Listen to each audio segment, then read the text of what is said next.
gracias por este espacio que es tan importante en un caso que es muy difícil contar públicamente. Sí.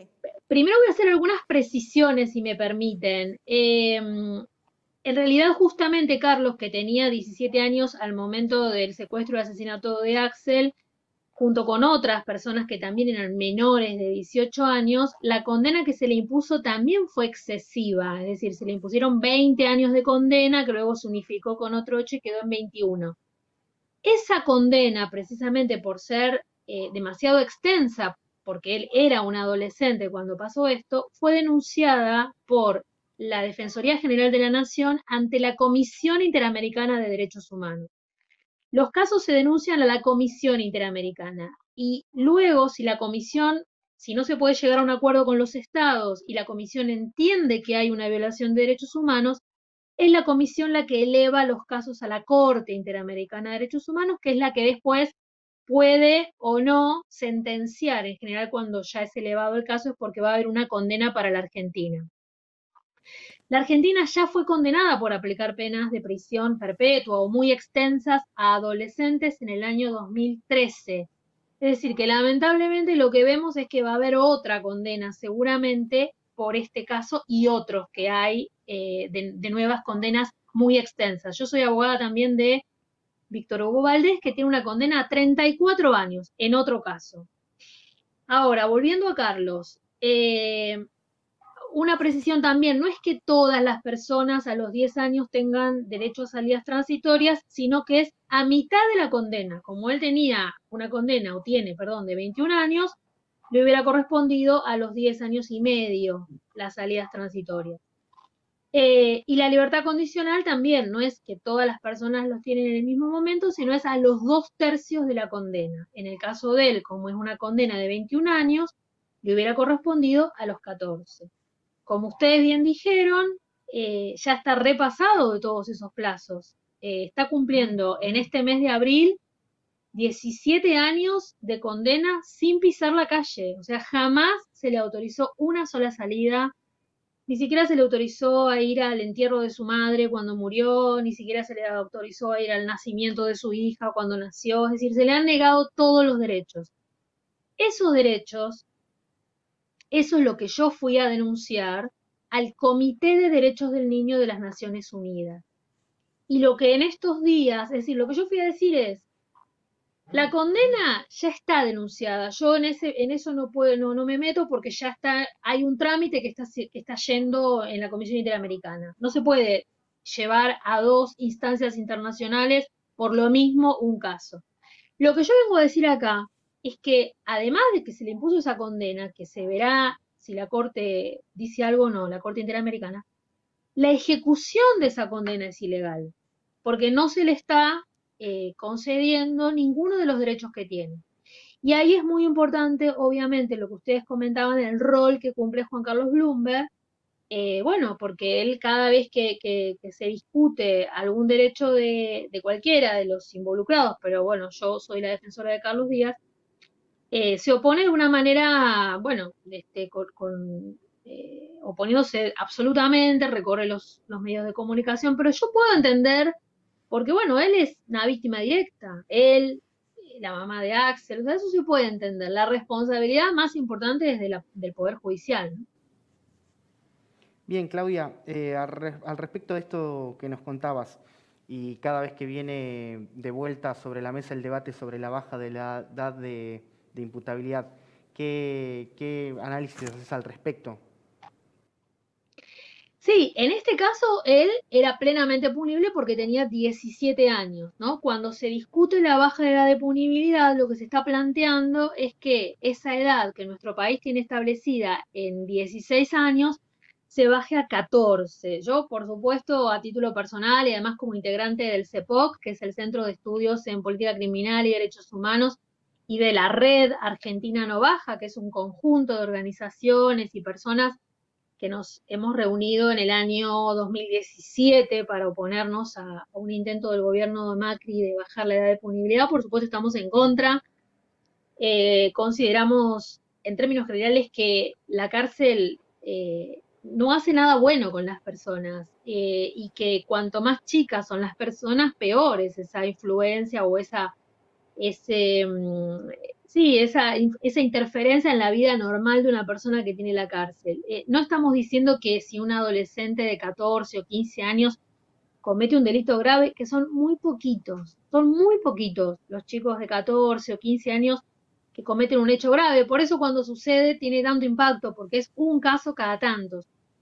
Pero entendemos que esos pocos casos deben abordarse con el sistema, con otras áreas del Estado, con el sistema de protección de derechos, atendiendo por qué un niño de 14 o 15 años, en vez de estar donde debería estar, que es en su casa, protegido o protegido por la sociedad o en la escuela. Estamos en una época, en un momento muy particular, porque estamos hablando de estar en la escuela y la escuela no puede funcionar por razones de salud pública.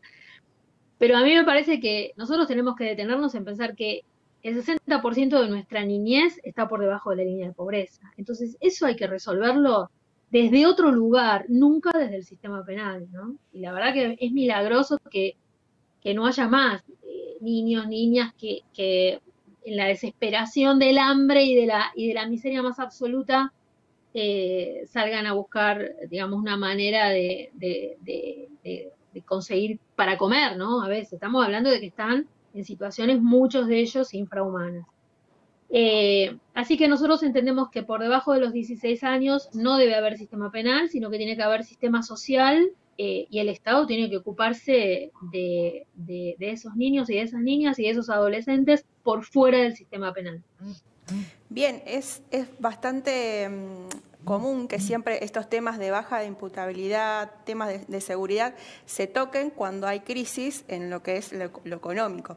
Eso es como, hay una relación bastante directa que siempre los medios como fogonean ese tema de que hay inseguridad, más que nada cuando estamos en presencia de una crisis que viene desde antes de la pandemia y se profundiza con esta pandemia. Yo había escuchado en algunas entrevistas tuyas, sí, que estabas hablando sobre la necesidad de una ley penal juvenil que tenga que ver más con esto, con la necesidad de poder ver desde otro lugar la presencia del Estado, no solamente en lo punible, sino que rescate otras áreas de lo que es la juventud y que en realidad pueda generar un cambio en la sociedad y no solamente esto que es cerrar a gente en la cárcel a la buena de Dios, digamos, que también genera problemas como pasó en el medio de la pandemia. Exactamente, sí. Nosotros tenemos una ley, un régimen penal de la minoridad, se llama así, que es de la dictadura, es del año 80, o sea, lleva la firma del dictador Videla, ¿no? Eso es inaceptable. Nosotros estamos aplicando a nuestros adolescentes, o sea, los que ya son punidos. Cuando hablamos de ley penal juvenil, en realidad me gusta más denominar la ley penal para adolescentes, porque son menores de 18 años de edad, no son jóvenes, son adolescentes de 16 y 17 años, que son los que son punibles. No son adultos, sino que son adolescentes. Entonces, nosotros a esos chicos les aplicamos una ley firmada por un genocida. O sea, eso es ya a esta altura inaceptable. El tema es que cada vez que se quiere discutir una ley penal para adolescentes, se trata de meter por la ventana la baja edad de punibilidad. Y en esa pelea, en ese debate, no se sanciona ninguna nueva norma. Ahora, igual con lo que hay, con la ley vigente, nuestros jueces, nuestras juezas podrían hacer mejores cosas. Podrían, por ejemplo, no imponer penas de 34 años de cárcel o de 21 años de cárcel a una persona. O sea, hay que pensar, se le está aplicando a una persona una pena que la duplica en edad, ¿no? O sea, es una cosa como, es inaceptable, ¿no? Es asimilable a imponer una tortura, porque uno le puede decir a una persona que tiene 17 años, bueno, mira, vos vas a pasar el doble del tiempo que viviste preso. O, como el caso de Carlos, una pena de 21 años, pero te vamos a negar todos los derechos porque participaste en un caso particularmente que tiene mucho impacto mediático, ¿no? Entonces eso también es inaceptable. Y eso es responsabilidad de los jueces. Aún con esta ley de la dictadura, los jueces, por ejemplo, que tienen que decidir sobre las salidas transitorias o libertad condicional de Carlos Díaz, tendrían que habérsela dado, ¿entiende? O sea, hay cosas que hay que hacer reformas legales, pero muchas veces pensando en las futuras reformas legales, no nos ocupamos de mirar lo que se puede hacer con las leyes que hoy hay. Y no hay que olvidarse que por encima de cualquier ley, incluso de esta de la dictadura, está la Constitución Nacional.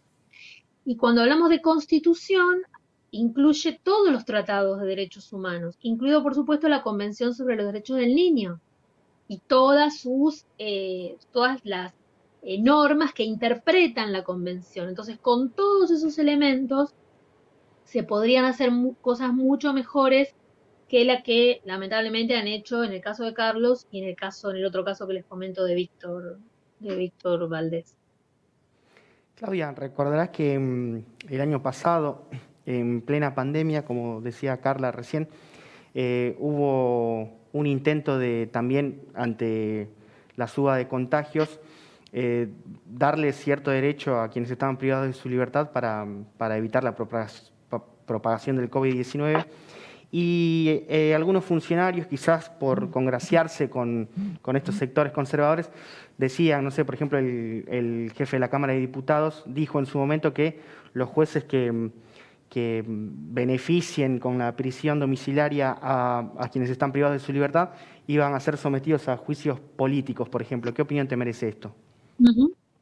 Sí, y el ministro de Seguridad de la provincia de Buenos Aires, Sergio Berni también, vos te referías a Sergio Massa, Sergio Berni también hacía y hace declaraciones en ese sentido. Yo creo que eso es lamentable, creo que es una presión inaceptable. Lamentablemente, esa posición se impuso y de hecho muchos jueces que por un lado firmaron acordadas o resoluciones, por ejemplo, los jueces de la Cámara Nacional de Casación Penal o de la Cámara de la Provincia de Buenos Aires también de Casación, que firmaron acordadas razonables en las que decían, bueno, miren, si estamos en una emergencia y en la cárcel, por ejemplo, hay personas mayores de 60 años, esas personas también se tienen que ir a su casa, ¿no? Cuando nos decían el año pasado, quédate en casa, y las personas de 60 años no se muevan de su casa, no vayan a trabajar, etcétera, bueno, los presos también, o sea, los presos son personas, ¿no? O sea, una cosa que es obvia, pero hay que repetirla, son personas. Entonces, hay que preservar, por encima de otras cuestiones, el derecho a la vida y el derecho a la salud de todas las personas. Puede haber excepciones, puede haber casos en los que evidentemente no se puedan ir a su casa, porque, por ejemplo, los casos de personas que están acusadas de abusos contra miembros de la familia, obviamente no lo vas a mandar a la misma casa donde cometieron el abuso, por supuesto. Bueno, pero siempre hay un problema cuando se habla de estos casos, es que siempre se habla del caso excepcional, ¿no? El violador que vuelve a la casa. Y ese es un caso absolutamente menor en términos de la masa de personas privadas de libertad. La inmensa mayoría de las personas privadas de libertad están por delitos contra la propiedad, desde robar un celular hasta asaltar una casa, etcétera, o robar algo en la vía pública, etcétera, o delitos vinculados al tráfico minorista, digamos, de drogas. No Pablo Escobar, no el violador asesino. Esos son los menos de esos casos. Entonces,